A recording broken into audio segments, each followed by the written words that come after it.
আসসালামু আলাইকুম বন্ধুরা। কিছুদিন আগে ফেসবুক খুললি খালি দেখতাম আপনার ছিনতাই, ডাকাতি, রাহাজানি, কোবাকুবি খালি এগুলা। আর এখন ফেসবুক খুললি খালি দেখি ধর্ষণ আর ধর্ষণ।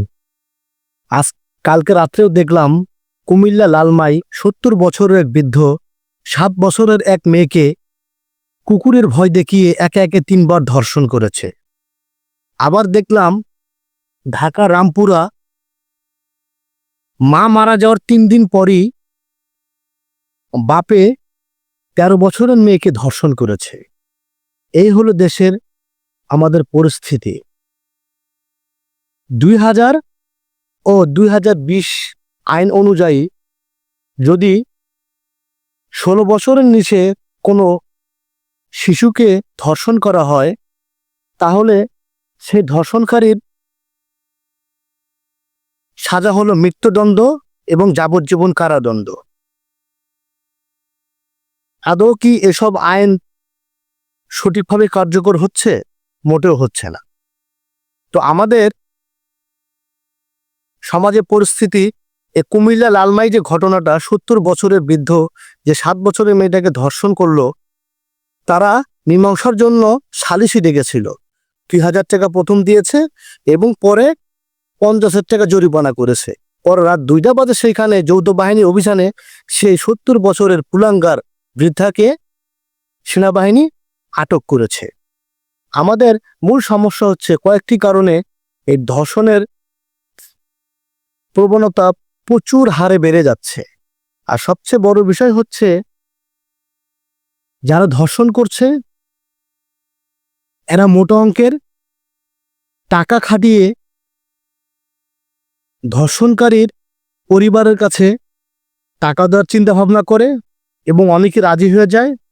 আবার মোটা অঙ্কের টাকা দিয়ে তারা উকিল ধরছে এবং তাদের পক্ষে উকিলরাও ওকালতি করে।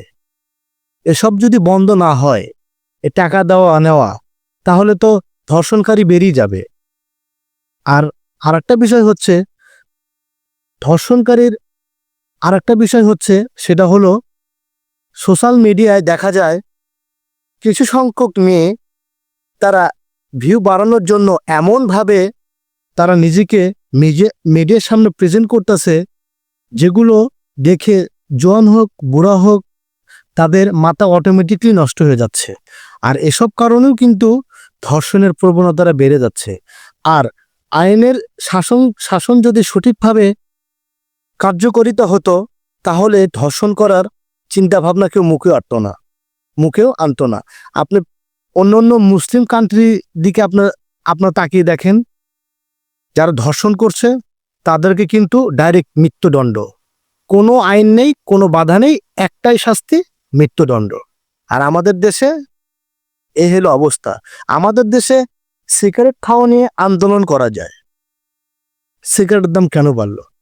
আমাদের সমাজে, আমাদের দেশে নারীরা পোশাকের স্বাধীনতা নিয়ে আন্দোলন করে, অথচ নারী নির্যাতন হচ্ছে এখন প্রবল হারে। সবচেয়ে বেশি নির্যাতিত হচ্ছে শিশুরা, তাদেরকে ধর্ষণ করা হচ্ছে। আপনি এখন ফেসবুক, আপনি যে কোনো সোশ্যাল মিডিয়ায় দেখবেন এসবের চাহিদা বেশি বেড়ে গেছে। অতএব আমরা যদি সঠিকভাবে এগুলোর বিরুদ্ধে সোচ্চার না হই, তাহলে কিন্তু আমাদের ঘরে যে ছোট বোনটা আছে, ছোট মেয়েটা আছে, যাদের আদরের কলিজার টুকরো সন্তান আছে, আপনারাও রেডি হয়ে থাকেন যদি এর বিরুদ্ধে সঠিকভাবে সোচ্চার না হন। ভালো থাকবেন সবাই।